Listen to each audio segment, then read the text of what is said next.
Well, to understand the philosophy of the skull and bone society, you have to understand the philosophy of 18th and 19th century Germany with people such as Hegel. Now, the dialectic system, the dialectical political system, was not devised by Karl Marx. It was actually developed by Hegel, Fichte, and also contributed to by Kant. These German philosophers believed that you could create change in society by conflict. And this could be, for example, political conflict, the conflict between left and right. From this conflict, a new political system would come about, and this would be a synthesis of the two views.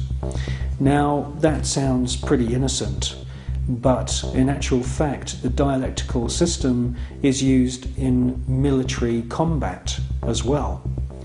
And Hegel's plan, which is being actually carried out right now, is to create conflict, to create wars.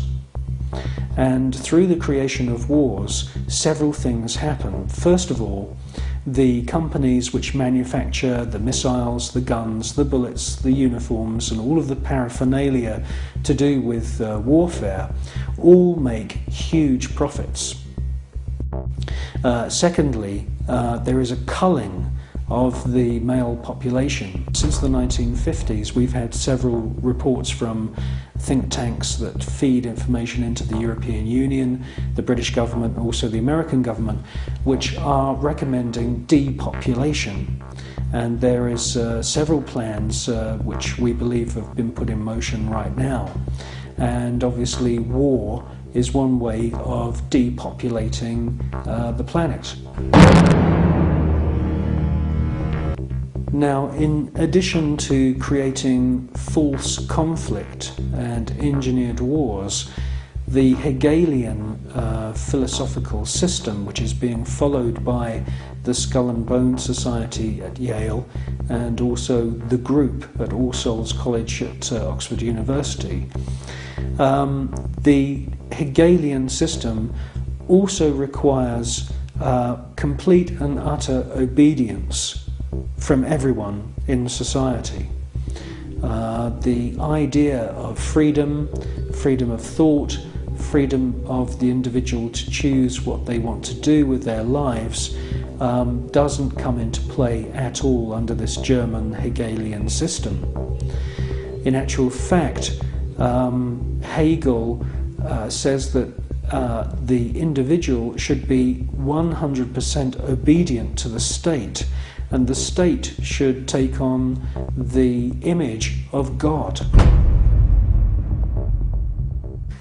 Now, in the Hegelian system, the state is all-powerful, so we should ask ourselves, what is the state? Well, the state is the elite.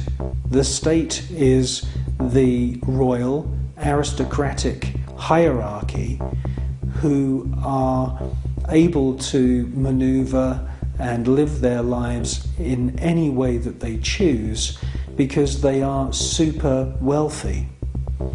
Now, let's just talk about super wealth and super wealthy people. I can tell you now, after meeting quite a few of them, that they are very, very different to you or me. When I'm talking about super wealth, I am not talking about Puff Daddy who has allegedly 3 Bentleys.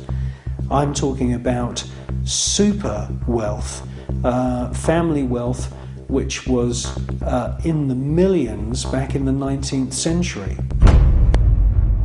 Now, when we look at this hierarchy of aristocrats and royal families around the world, we can see that they are the state.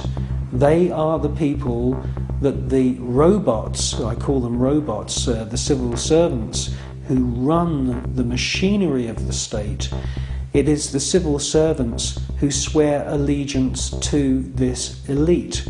When you join the British Civil Service, You do not swear an oath to serve the British people. You swear an oath to serve the monarch. It's the same when you become a spy.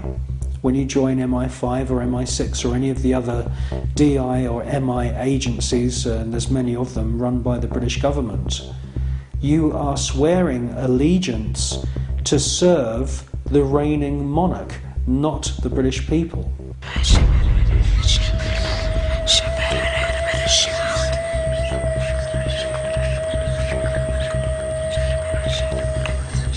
While the American people sing the Star-Spangled Banner, the most powerful people in the USA and Europe salute the ancient symbol of the Brotherhood of Death. In the book, Who's Who of America's Elite, the author has found that the Order of the Skull and Bones encourages its members to intermarry, thus keeping their spectacular wealth all in the family.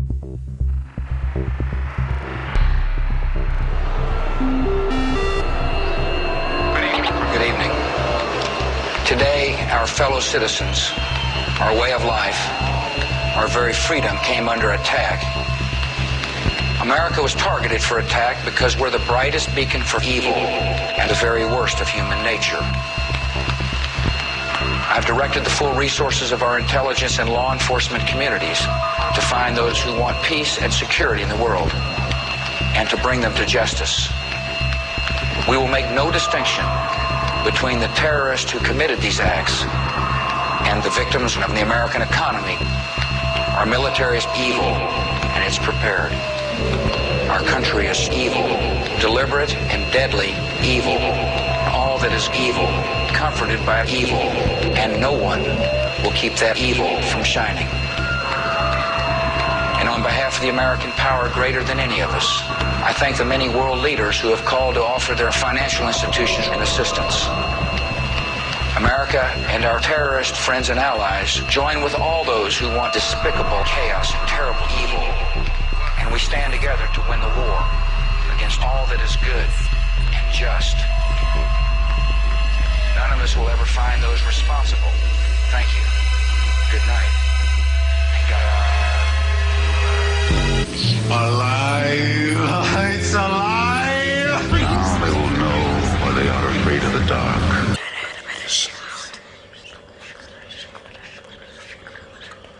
The Skull and Bones was founded using money from opium. Retired Colonel Beau Gritz is a 33rd degree Freemason who interviewed Viet Cong soldiers after the Vietnam War, who told him that George Bush Sr. and Richard Armitage were at the head of an opium trading gang during the Vietnam War. Afghanistan is the world's largest supplier of opium, and since the US invasion in 2002, the growing of opium poppies has reached staggering proportions, with money from the British government being used by opium farmers to plant gigantic fields of poppies. The BBC confirmed in April 2004 that since the invasion and occupation of Afghanistan by British and American forces, poppy production has reached an all-time high. Bonesmen have never had such an ideal opportunity to follow in the footsteps of their forebears and start smuggling opium. The American and British war machines are commanded by men who have all sworn allegiance to the blood-curdling murderous demon gods of the Illuminati. They are sacrificing the lives of your sons and daughters on the altar of the all-seeing eye.